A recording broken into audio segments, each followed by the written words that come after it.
y todos estamos con muchas actividades, a veces con mucho Zoom, y por eso vamos a tratar de hacer que este tiempo que vamos a compartir sea lo más eficiente posible. Hay muchos amigos de Chile, muchos amigos de Mendoza, muchos queridos amigos de Uruguay también que se han sumado a esta actividad. Propusimos invitar a la gente de la NCI, ustedes saben que nuestra comunidad ahora se llama NBI, antes estuvo en la NCI y todo el mundo dice que la próxima comunidad donde voy a estar es la NAI. Es casi una profecía, no sé si es así, si no es así, a lo mejor es la misma comunidad que se puede ir transformando. Y también hay gente que no sé cómo se sumó de México, no sé si están online o no, pero bienvenidos sean. Me gustaría poner el marco de por qué estos pensadores, por qué ahora, qué relación hay entre ellos y por qué los llamo pensadores y por qué este orden. Y por último, tomar un minuto para alinear las expectativas de este curso, que en 50 minutos o en 55 minutos nadie puede salir siendo experto de ningún pensador. Mi propósito principal es solamente que después de estas clases tengan ganas de estudiar más. Online, solos, leer, estudiar con otros, solamente para inspirarlos, para desafiarlos y para que sientan el gustito de estudiar personas que vale la pena escuchar. ¿Por qué estos pensadores? Para mí estos pensadores son los 4 pensadores fundamentales del pensamiento judío, y quiero agregar barra religioso, porque hay otros pensadores también, puedo decir en vez de religiosos, espirituales, que han generado ideas en el siglo XX. Generado ideas y libros. Todos estos autores tienen libros, y una de las ventajas es que esos libros, muchos de ellos, están en español.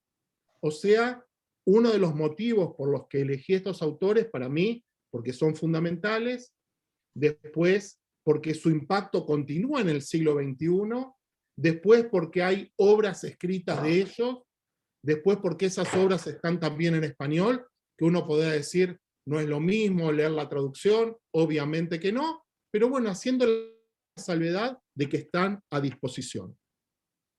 Eso sería ¿por qué estos? ¿Por qué ahora?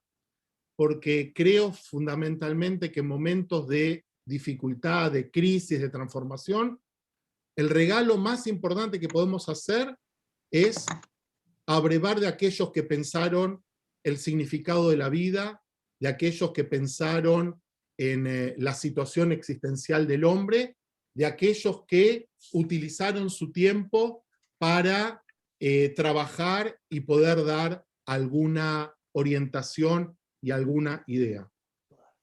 Que vivimos en un tiempo de crisis, no hace falta aclarar por qué, de transformación. Esto mismo que estamos haciendo es algo que, si bien en el seminario estamos usándolo hace 10 años, se hizo masivo el último año de una manera exponencial.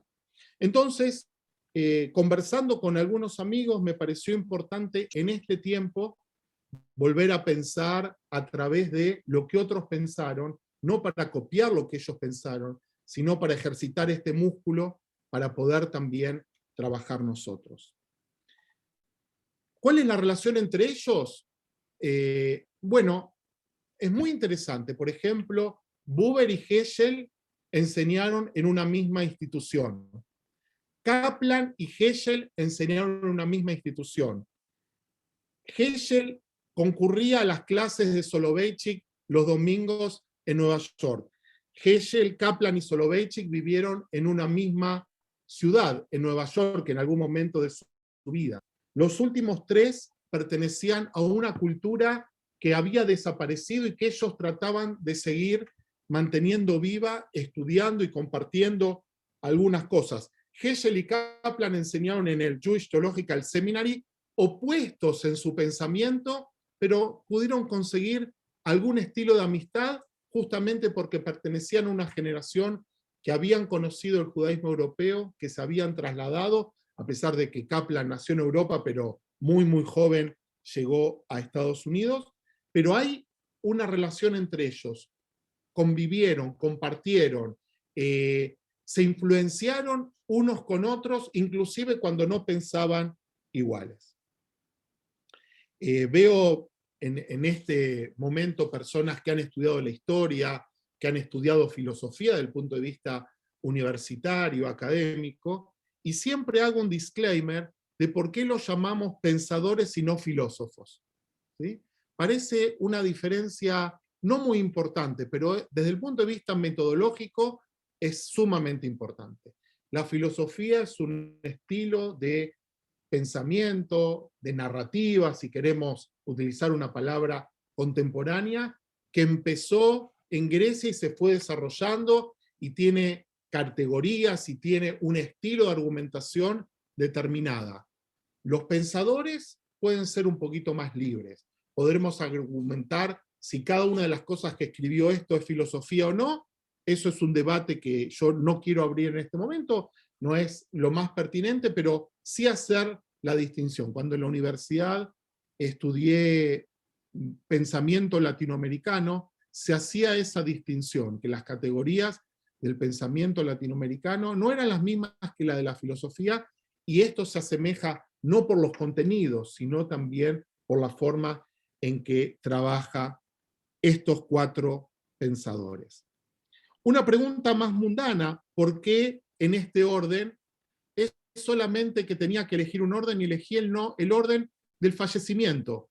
Buber falleció primero, después falleció Heschel, después falleció Kaplan y último falleció Soloveitchik. Entonces, me pareció, no es el mejor criterio, no es el criterio más importante. Si lo hubiera tenido que elegir por preferencia o por afinidad, seguramente hubiera encontrado otro criterio, pero quiero compartirlo porque a lo mejor uno dice, ¿por qué de esta manera? Bueno, por un tema cronológico, no de nacimiento, sino de partida. Y como dije antes, esto es solamente lo que se llama en hibrid, veo que hay muchos que hablan hibrid aquí, se llama Rashei Prakim. Rashei Prakim quiere decir los títulos de los capítulos, o sea, solamente una pincelada de lo que vamos a ver.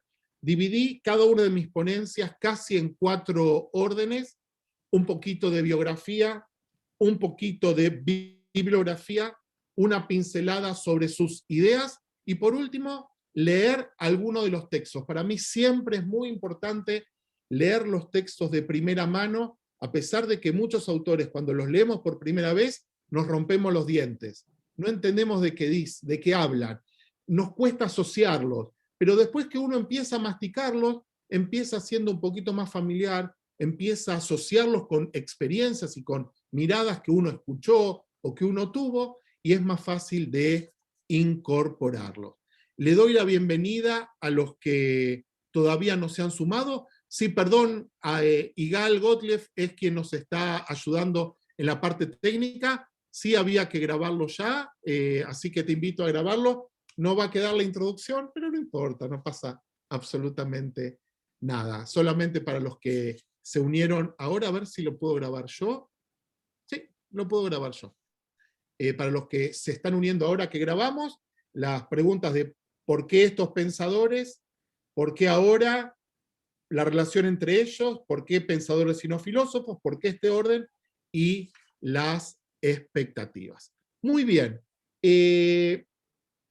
Después voy a dar lugar a preguntas, ¿sí? Somos muchos, hay 52 conexiones en este momento, es un regalo maravilloso que estamos compartiendo, y al final voy a tratar de ser lo más breve posible por si hay preguntas, si hay enojos, si hay inquietudes o si hay pedidos. Inclusive, yo los invito a que ni siquiera tomen nota del PowerPoint que vamos a compartir de manera rápida, porque si alguien lo quiere, lo pide por mail cuando terminemos y se lo vamos a mandar. También esto va a quedar grabado, lo vamos a subir a la nube, pero en honor a aquellos que están online en este momento, lo vamos a subir en un par de días. Así, si alguien lo quiere compartir, si ve que tiene algún valor, o lo que sea, lo puede hacer en otro momento. Bien, entonces, si les parece, los invito a participar de esta aventura que tiene que ver con pensar, que tiene que ver con discutir, que tiene que ver con aprender. quiero compartir el PowerPoint de Martin Buber. Ahí está, ya hablamos de los 4 pensadores. Esta es una de las imágenes más famosas de Buber.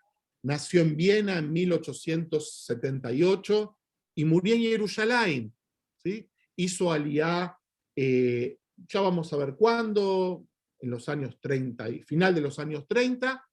Lo importante de él, de ubicarlo en este lugar, también es entender cuál fue su cultura. Nació en el seno de una familia de Maskilim. Maskilim quiere decir judíos emancipados e ilustrados. Es interesante cuando uno dice esto, estamos hablando de personas que se educaron en diferentes culturas, que hablan muchos idiomas, que hablan hebreo, yiddish, alemán, algunos hablan ruso, inglés, o sea, su formación es una formación cosmopolita. Nació en la ciudad de Viena, una ciudad de donde salieron muchos intelectuales judíos. Recién ahora se está estudiando con profundidad el sentido que tuvo la cultura austríaca y qué impacto tuvo en el judaísmo. Ustedes podrían solamente dedicarse un ratito a pensar cuántos judíos salieron o se cruzaron en esa ciudad. Podemos hablar de quién se cruzó ahí, Herzl, podemos hablar de Freud, podemos hablar de muchos otros más. Lo que habla es de una cultura rica. Su abuelo, Salomón Buber, es el editor y el compilador de grandes libros muy famosos, y él se educó en la familia de su abuelo. Grandes obras de la literatura judía de la época rabínica, de comentarios, son la edición Buber. No habla de Martin Buber, sino de su abuelo. Y ya está hablando de un ámbito donde se ha criado, donde se ha educado. Sabemos por estudios contemporáneos que los niños que crecen en casas donde hay libros tienen una oportunidad inmensa de desarrollo intelectual y espiritual que otros no han tenido. No solo porque los libros están ahí, y aunque sea que estén ahí, porque tienen la oportunidad de acceder a ellos. En el año 1896 va a la Universidad de Viena, o sea, continúa sus estudios académicos, y para mí es muy importante este año por 2 cosas que van a pasar con él posteriormente. Recuerden que en 1897 es el Congreso Sionista, muy cerquita de donde vive. Esta imagen no es de Buber, obviamente es de Herzl, y él se une al movimiento sionista en el año 98, o sea, en los albores del movimiento sionista. Pero él no sigue cualquier tipo de movimiento sionista, sino uno en especial. Él se acerca a un sionismo especial, un sionismo que tiene que ver, estoy tratando de buscar un texto que quiero citar, que tiene que ver más cercano con el sionismo de Ahad Ha'am, si ustedes lo conocen, lo que se llama el sionismo cultural, el sionismo que dice que no alcanza con volver a Israel, con volver a la tierra de Israel, sino también de renovar nuestros lazos con la cultura. Él tiene muchos escritos sobre esto, hay un escrito famoso que se llama El humanismo hebreo, y él sostiene que no alcanza con una frase que hemos dicho y hemos repetido hasta el cansancio, que es la normalización de ser un estado como otros estados. Él dice, Israel no es una nación como otras, por mucho que sus representantes lo hayan deseado durante muchas épocas. Israel es un pueblo como ningún otro, porque es el único pueblo del mundo que desde sus inicios ha sido tanto una nación como una comunidad religiosa. Él trabaja mucho eso, él trabaja mucho inclusive la crisis de fe de su época. Pero fíjense este párrafo: nuestra única salvación es volver a ser Israel, a convertirnos en un todo, el todo único de un pueblo y una comunidad religiosa, un pueblo renovado, una religión renovada y una unidad renovada entre ambos. Esto es algo muy importante para él, la no normalización. Hay un motivo más por qué elegí a estos 4 pensadores, que no lo enuncié al principio. Los 4 son representantes de 4 formas de ver el judaísmo desde el punto de vista de la religiosidad, de la espiritualidad. No son representantes oficiales, pero muchos de los movimientos del siglo XX han tomado a estos pensadores como fundamentales en su pensamiento. Como dije antes, no oficiales. Nadie va a enunciar que Buber es el pensador oficial del movimiento reformista, porque sus ideas circulan en todos los movimientos, pero hay una afinidad con alguna de sus propuestas. Nadie va a decir que Hegel es el pensador oficial del movimiento conservador, pero muchos de sus postulados son aceptados por gran mayoría de los judíos que se ubican en ese lugar. Lo mismo con Kaplan. Kaplan es del movimiento conservador, pero sus descendientes, su yerno, crea un nuevo movimiento que se llama reconstruccionista basado en las ideas de Kaplan. Kaplan es el pensador casi oficial del movimiento reconstruccionista, a pesar de que él no quería fundar un nuevo movimiento. Y Soloveitchik es el pensador que lo que se llama la ortodoxia moderna, la ortodoxia que ve en el conocimiento secular y el conocimiento de la tradición como un must, como una obligación, una conjunción. Ese es algo que no quería olvidarme de por qué elegí también estos 4 pensadores. Son 4 formas de entender el judaísmo contemporáneo. Bien, entre 1904 y 1906, él empieza un estudio profundo de la Torá, empieza a escribir sobre Rabbi Nachman de Bratslav, que es un pensador muy importante, muy interesante, empieza a explorar el hasidismo, empieza a trabajar en la mística judía y empiezan los primeros frutos de ese trabajo. Está enseñando en la Universidad de Frankfurt y conoce a un personaje con el que tiene un partnership durante algún tiempo que es fundamental, que es Franz Rosenzweig. Rosenzweig es un pensador en sí mismo importante, es un pensador original, todos conocen la historia. Rosenzweig había decidido convertirse al cristianismo hasta que fue a la sinagoga en Yom Kippur y él transformó eso, pero con Franz Rosenzweig tiene un proyecto sumamente importante que es, entre otras cosas, la traducción del Tanaj. Y traducción del Tanaj quiere decir no solo traducir literalmente, sino traducir una visión del mundo a otro idioma. Es una tarea monumental y están los escritos en los que nosotros sabemos cuáles eran las conversaciones o las discusiones, cómo se traduce tal cosa, cómo se aborda tal tema. Ustedes saben que, por ejemplo, en nosotros la palabra Bereshit bara Elohim, en el principio Dios creó, hay infinidad de posibilidades de traducirlo, y las traducciones más contemporáneas inclusive discuten o toman algunas de las cosas que Buber y Rosenzweig hicieron. Traducir a un idioma es, todos conocen la idea de traductor y traidor, etc., pero es un desafío sumamente importante que ellos emprenden y su trabajo es un trabajo fundamental en el conocimiento y el crecimiento de nuestro pueblo. Hay otro motivo también de la asociación entre ambos. Rosenzweig creó lo que se llama el Lehrhaus, que quiere decir la casa de estudio judío, donde él hace una revolución en la forma de enseñar. Rosenzweig transforma el eje del pensamiento judío, ya no tratando de ser vicario del pensamiento alemán, del pensamiento hegeliano, sino poniendo al ser humano en el centro.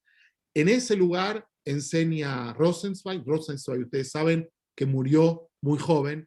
La foto no es del Lehrhaus.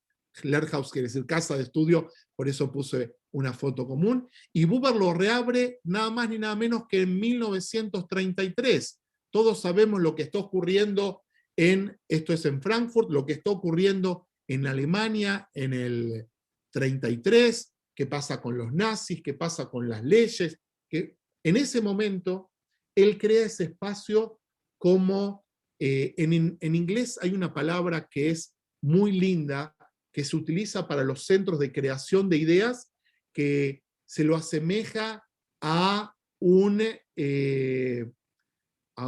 invernadero, un lugar donde cuidado y protegido surgen ideas. Hoy diríamos un laboratorio. Por ahí está Karin, ella hizo un experimento muy lindo en Montevideo. Bueno, el Lehrhaus fue ese lugar donde en vez de estudiar para tener contenidos, para tener información, el estudio es para la transformación del ser humano. Y Buber lo reabre en esa línea e invita, como dije antes, a Heschel a enseñar en ese lugar.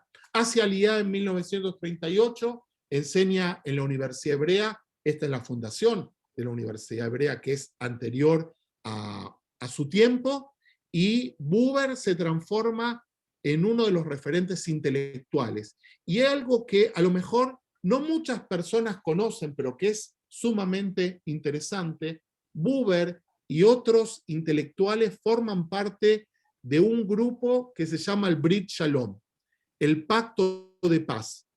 Está Einstein, está Gershom Scholem, está Yehuda Magneson, que no está adherido, no forma parte del núcleo, pero sí escribe algunos de los postulados, y ellos tienen, él participa, estamos hablando de su aliá, todavía no terminó la Segunda Guerra Mundial, todavía no sabemos las consecuencias de la Shoah y todas otras cosas. Participa de un grupo de intelectuales que proponen algo que la humanidad después demostró no ser efectivo. En general, todos los estados binacionales o plurinacionales han terminado en el siglo XX o al principio del siglo XXI en desastres. Bueno, ellos forman parte de un grupo con también pensadores árabes de esta propuesta. Quiero decirlo porque forma parte de su visión y de su trabajo. Esto quiere decir un trabajo intelectual, pero también un trabajo que tiene que ver con la paz. Quiero hablar ahora brevemente de la bibliografía de Buber. No la vamos a abarcar toda, ni mucho menos, solo enunciar algunos libros. Lo interesante es que muchos de ellos están en español. El más famoso, Ich und Du, Yo y Tú. Algunos dicen que fue escrito en el 22, otros en el 23. Esta es la última edición en español de Editorial Lilmod. Hay muchas otras ediciones anteriores. Esta es la última, que vale la pena conseguirla. Hay muchos que están en digital, se puede conseguir en la red muchos ejemplares del Yo y Tú. Es un libro muy, muy, muy, muy pequeño. Yo lo estoy viendo a Gustavo Lozano, yo sé que él lo compró hace algún tiempo. Es un libro de unas decenas de páginas, pero es un libro infinito en cuanto a sus posibilidades, en cuanto a su propuesta. Es interesante que, a diferencia de los otros autores, Buber es el autor más universal. Es el autor que ha trascendido las puertas del Lehrhaus, si queremos decirlo de esa manera. En las universidades se estudia Buber, en todo el mundo y en todos los idiomas. Es un autor de referencia porque con este pequeño librito hizo una transformación. En la última parte de nuestra charla vamos a ver cuáles son las ideas fundamentales de ese libro. Otro libro muy importante, también pequeño, donde trata de conciliar la religión y la filosofía, es El eclipse de Dios, donde él enuncia su visión acerca de lo que pasa en la humanidad, de lo que pasa ahora, y utiliza la metáfora del eclipse que vamos a conversar en unos minutitos más. ¿Qué es el hombre? Su propuesta antropológica, el camino del hombre. Ustedes saben que Buber tiene un pensamiento político, tiene un pensamiento social. Él inclusive lo vamos a ver más adelante y vamos a ver si consigo un párrafo que hable sobre eso. Él ve en el kibutz como el ideal de la sociedad humana. Él ve el kibutz como la realización plena, como la oportunidad de la realización plena de su filosofía. Él está hablando en los años 20, 30, 40, todos que conocemos el kibutz y sabemos de la transformación del kibutz, bueno, habría que ver qué diría en este momento. Y un libro fundamental, una colección fundamental, son los cuentos hasídicos que él traduce, que él compila y traduce. Hay 4 libros en español. El primer libro en hibrid se llama Or Aganuz, la luz oculta, que tiene que ver con la idea de que Dios ocultó la luz del Bereshit. Ustedes, si son buenos lectores de la Torá, saben que el primer día se separa la luz de la oscuridad y recién el cuarto día se crean los astros luminosos, el sol, la luna, las estrellas, etc. Entonces los hasidim y los místicos dicen, bueno, pero ¿de qué luz habla al principio? Y lo leemos en un salmo que leemos cada Shabbat, Or Zaru al Tzadik, una luz plantó para los justos de todas las naciones. Buber eligió ese texto. Ustedes saben que hay una polémica sumamente interesante entre Buber y Gershom Scholem acerca de la naturaleza del hasidismo. En el año 2020 salió un nuevo libro, salieron 2 libros sobre el hasidismo, que aquellos que quieran profundizar en eso, son 2 libros obligatorios. Uno es un libro de unas 900 páginas, que es una nueva historia sobre el hasidismo y que recupera la visión del hasidismo de Gershom Scholem, de Buber, pero también la supera. Gershom Scholem, lo digo en una línea para aquellos que les interesa el tema, a mí es uno de mis temas que más me apasiona. Desde el año 97 aproximadamente me dedico a estudiar casi exclusivamente a 4 autores o 4 disciplinas dentro del pueblo judío. Una de ellas es el hasidismo. Lo que dice Gershom Scholem es que el hasidismo es la última etapa de la evolución de la mística judía, y él es un pensador hegeliano. Cada etapa es criticada por la siguiente y después viene una síntesis. Buber dice no, el verdadero espíritu del hasidismo no hay que entenderlo en esta evolución de la historia, sino que hay que entenderlo de una manera determinada, que es en la fenomenología, en los relatos que se cuentan sobre los maestros hasídicos, y hay libros escritos sobre esta polémica, hay gente que hace doctorado sobre esta polémica. Yo solo la enuncié para que ustedes estén en conocimiento. Entre el 1910 y 1914 estudia profundamente la mística judía. Este es lo que se llama el Oel del Baal Shem Tov. El Oel es la sepultura del Baal Shem Tov, pero en el mundo hasídico, como en el Rebbe de Lubavitch, no se llama el Kever, no se llama la tumba, sino se llama el Oel, que quiere decir, muchos de ustedes saben hebreo, Oel quiere decir carpa. ¿Ok? Bien, vamos a conversar ahora acerca de las ideas principales, las voy a enunciar, y después vamos, como dije antes, a tratar de leer algunos de los textos mismos de Buber. La primera, la más importante, es que el hombre se instala en el mundo en diálogo con la realidad, en diálogo con otro ser humano y en diálogo también con Dios. Y de acuerdo a cómo establece ese diálogo, también es él. Hay 2 autores que hablan en estos términos, 2 autores del siglo XX, muchos más, 2 autores judíos cuyo tema principal es este. Uno es Buber y otro es Emmanuel Levinas. Cada uno pone énfasis de una manera distinta. En Mendoza, en los años 2000, si no me equivoco, hubo un congreso muy interesante sobre Buber y Levinas, promovido por una fundación llamada Fundación Auge, que tenía relación con la Universidad Hebrea de Jerusalén, y vinieron académicos, y fue una experiencia muy interesante.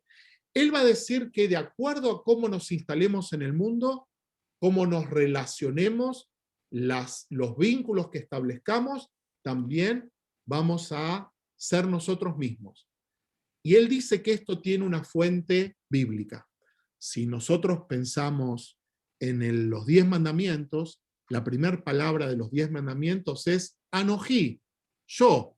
Y cuando decimos una brajá, decimos Baruch, ¿qué decimos? Baruch atá. El yo y tú están presentes en la tradición judía. Pero lo interesante es que Buber dice que nos podemos relacionar de yo a tú, de una persona a otra persona, de un ser a otro ser, o de una persona a otra cosa. Y esa otra cosa puede ser también un ser humano, y esa otra existencia también puede ser un objeto. Pero de acuerdo a cómo nos relacionemos, también vamos a ser nosotros. Si nosotros nos relacionamos con otro ser humano como una cosa, no solo lo estamos cosificando a él, sino nos estamos cosificando también a nosotros. Si nuestra relación con el prójimo es solamente utilitaria, nosotros nos transformamos también en un objeto. Esa es parte de la tesis dicha en 2 palabras de su libro. Una de las cosas maravillosas, y vamos a tratar de leerlo en un ratito, es que él dice que también con la naturaleza nos podemos relacionar de esta manera.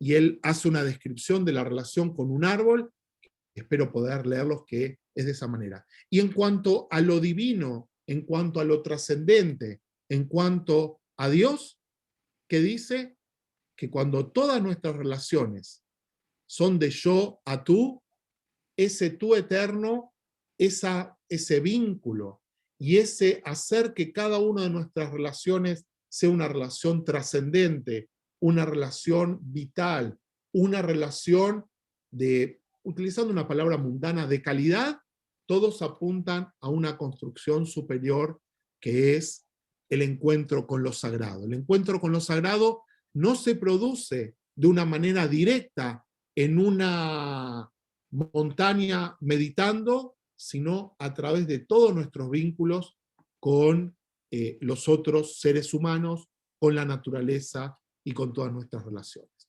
Si tenemos un ratito más adelante vamos a hablar de eso.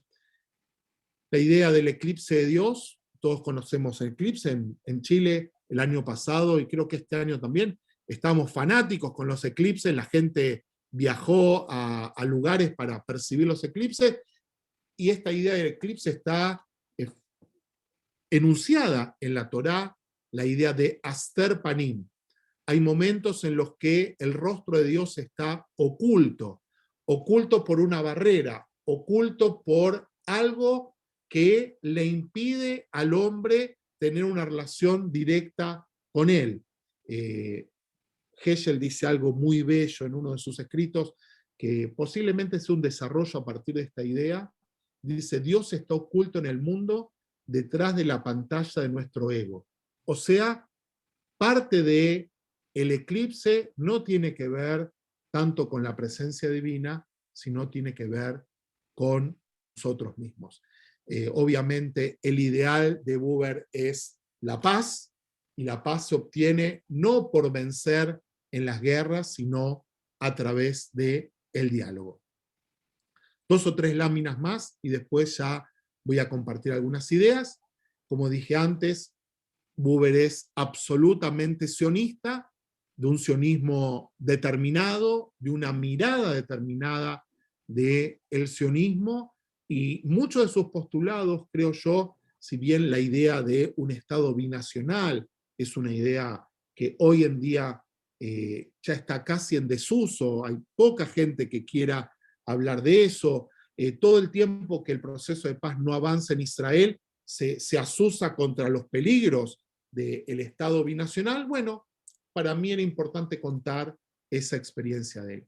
Hay un documento que es una joya, que es un documento que Buber escribió en el año 39, si no me equivoco, en febrero, que es una carta que él escribió a Gandhi. ¿Sí? Gandhi, ustedes saben, la no violencia, la revolución que hizo en India, etc. Él tiene algunos escritos que hablan de los judíos en Israel y cómo deberían comportarse. Bueno, está la respuesta de Buber a Gandhi, es una carta larga, no vamos a leer todas, solamente enunciar algunas cosas, y la invitación ahora es a compartir algunos de los textos. Antes de avanzar en la lectura de los textos, y yo sé que corro un riesgo diciendo esto, ¿alguien quiere hacer una pregunta? ¿Alguien quiere compartir algo?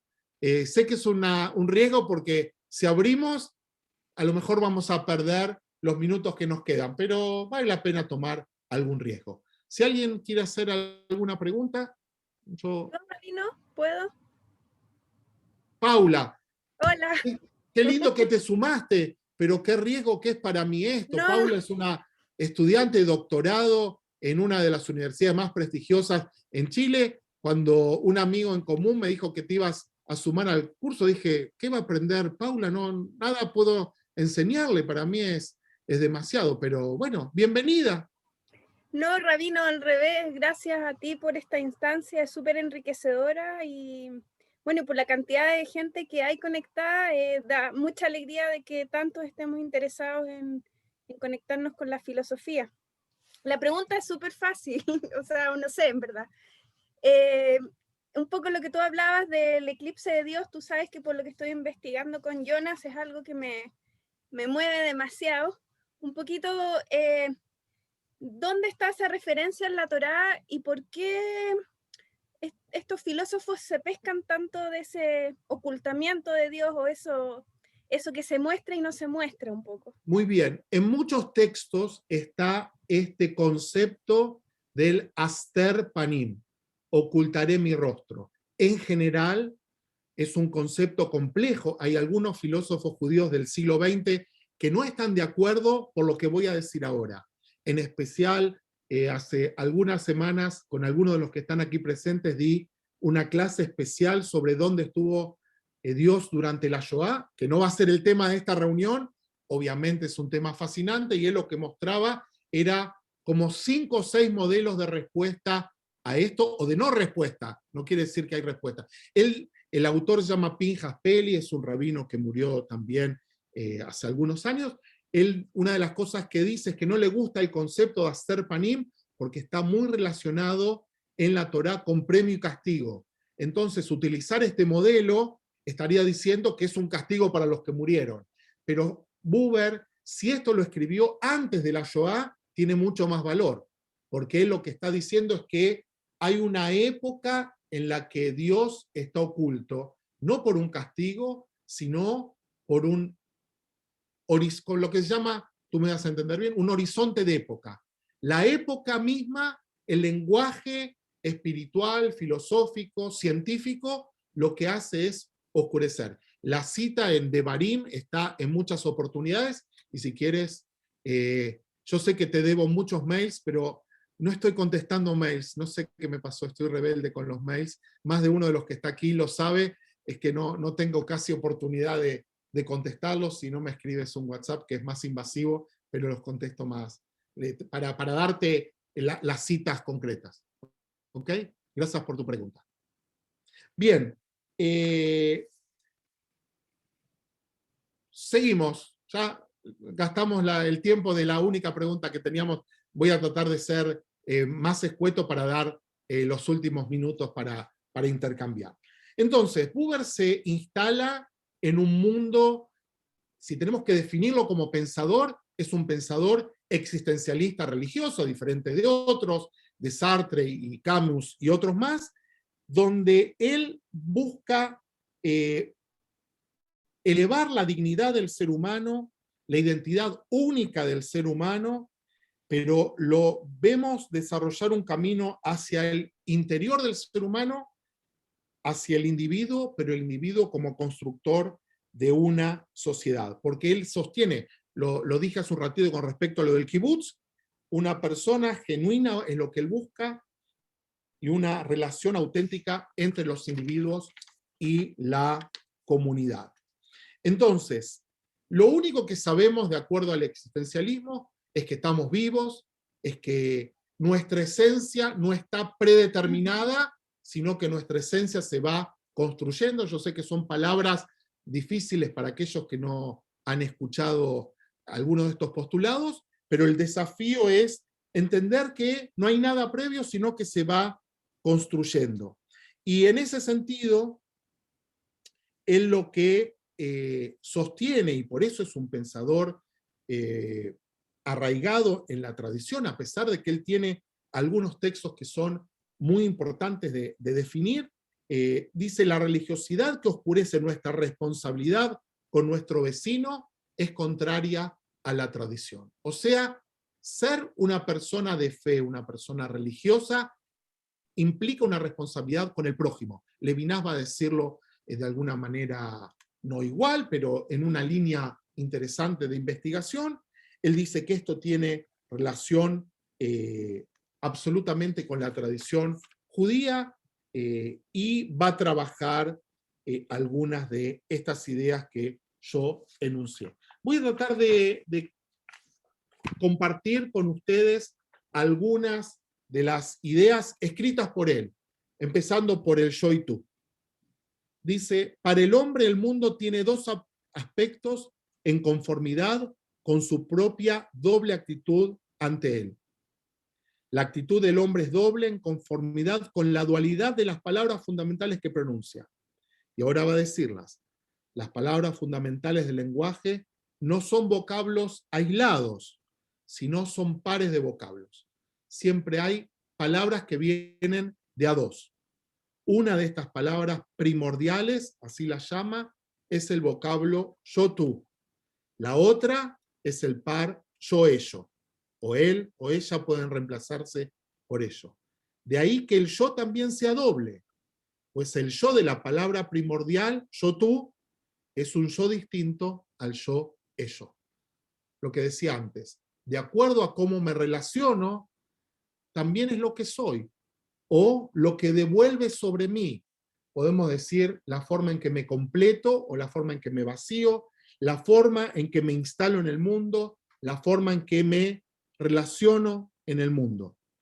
Las palabras primordiales no significan cosas, sino que indican relaciones, vínculos. Por eso son pares que no se pueden separar. Cuando se dice tú, se dice al mismo tiempo yo del par verbal yo-tú.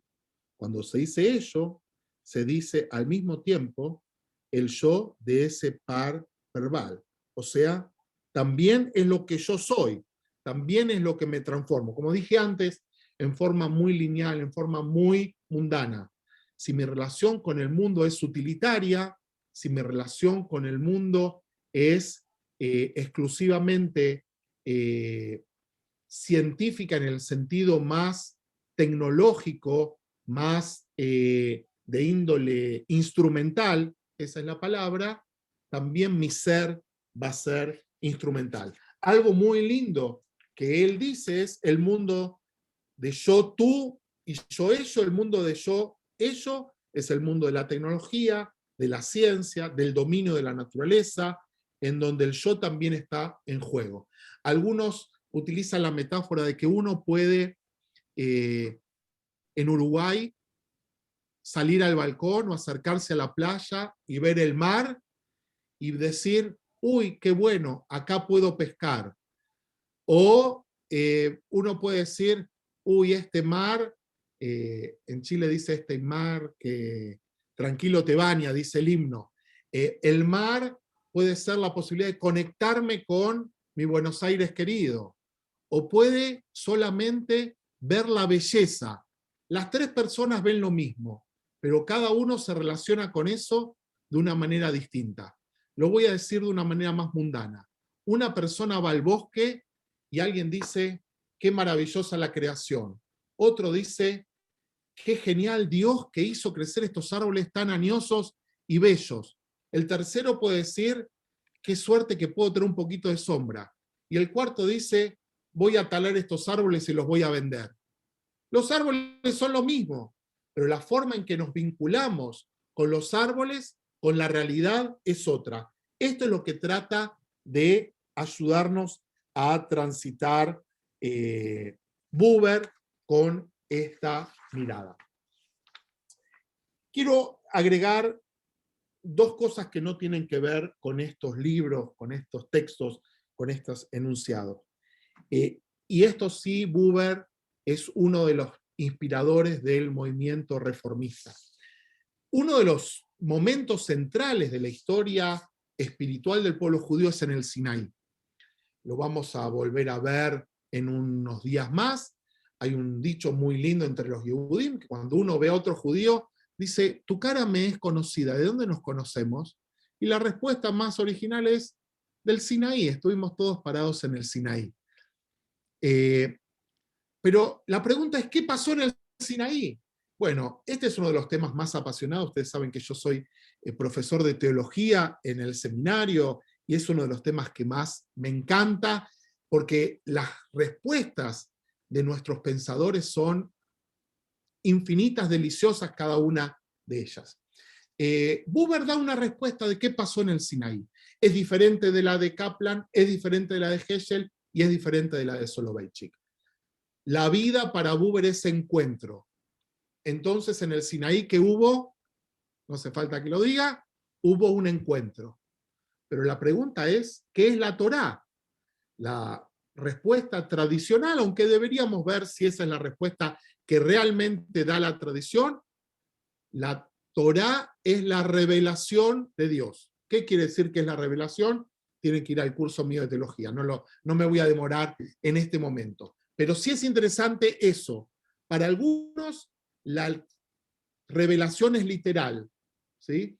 Hay un teólogo judío que yo respeto mucho, se llama Louis Jacob, que era el candidato a ser rabino principal de Inglaterra, el título que tuvo Jonathan Sacks después, que le valió esta idea para que no lo sea. Él dice, algunas personas piensan que la revelación en el Sinaí fue lo mismo que cuando termina Wimbledon, que la reina de Inglaterra le da la copa al ganador. Algunos piensan que Dios le dio la Torá al pueblo judío de esa manera. Él dice que no. Buber da una respuesta. Buber lo que dice es, hubo un encuentro y la Torá es el testimonio de ese encuentro escrito por el hombre. ¿Sí? Por ejemplo, yo viajo a Mendoza, me encuentro con mis queridos amigos y después escribo cómo fue ese encuentro. El encuentro y el documento del encuentro no es lo mismo. ¿Sí? ¿Se entiende lo que digo? Bueno, Buber dice, existió el encuentro, pero el contenido del encuentro es un contenido humano. Esto es revolucionario. No a todos les gusta escuchar una cosa así. ¿Sí? Hay que volver de esto, pero hay que argumentar contra esto. No es tan fácil. ¿Sí? Esto es algo muy importante en el pensamiento de Buber. El encuentro es real, el contenido del encuentro es humano. El texto de la Torá es el documento que hubo un encuentro, pero el contenido no. El contenido es meramente humano. Buber habla obviamente de la teshuvá. La teshuvá es reconstruir nuestro pacto con Dios, nuestro pacto personal y nuestro pacto colectivo. Es reparar una relación. Cuando dice ¿qué es la tefilá? Dice algo bellísimo. La tefilá no es manipular a Dios. La respuesta de nuestra tefilá no es que Él acceda a nuestros pedidos. No oramos para tener resultados. Oramos para renovar la relación en nuestras vidas. O sea, bueno, yo ante estas palabras solamente siento admiración. La tefilá no es, mejor dicho, el resultado es la tefilá. Hay un autor que él cita en algún libro, que es el Rabbi Pinjas de Koretz, que era de los cercanos de la primera generación del Baal Shem Tov, dice, no se equivoquen, uno no le reza a Dios. La tefilá es Dios, dice él, en términos hasídicos. ¿Sí? ¿Sí? La tefilá, la construcción de este puente es él mismo. Bien, ya estamos casi, vieron que les dije que eran Rashei Prakim, pero quiero leer dos cositas que para mí son muy, muy, muy importantes. La primera, estoy buscando el texto donde tengo la copia de cómo define el eclipse de Dios. Espero encontrarlo en el próximo instante. A ver. Acá está. Dice así. ¿Qué queremos decir al afirmar que tiene lugar ahora un eclipse de Dios? Con esta metáfora hacemos la tremenda suposición de que podemos mirar a Dios con el ojo de nuestra mente, o mejor dicho, que el ojo de nuestro ser, tal como el ojo corporal, como con el ojo corporal podemos mirar a Dios, y que algo puede interponerse entre nuestra existencia y la suya, tal como entre la tierra y el sol. Que esta mirada del ser existe totalmente real, una mirada que no produce imágenes, pero es la primera en posibilitar todas las imágenes. Ninguna corte del mundo puede atestiguarlo sino la de la fe. No es para ser probada. Y aquí un rasgo de su existencialismo. Es solo para experimentarla. El hombre la ha experimentado, ha sentido ese encuentro, esas son palabras mías. Y aquello que se interpone, también se lo experimenta en la actualidad.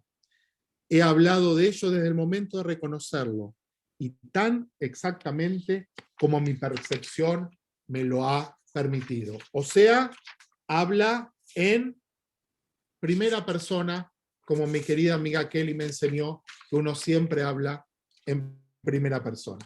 Bien, tenemos 2 minutos más para escuchar alguna pregunta. Gandhi escribe que los judíos deberían resistir pacíficamente, oponerse pacíficamente.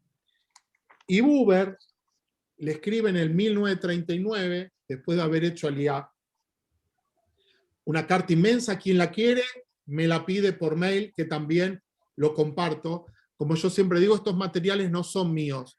Yo estoy aquí para compartirlos. Así que quien quiera esto, está en inglés, está en español. Dice, no me parece convincente que justifique le escribe a Gandhi con mucho cariño y mucho respeto. Hay que tener coraje para escribirle a Gandhi, ¿sí? Hay que ser un grande también. No me parece convincente que justifique su indicación de que los judíos deberíamos ejercer en Alemania, de alguna manera, la resistencia pacífica, en base a la semejanza que solo radica en presunciones.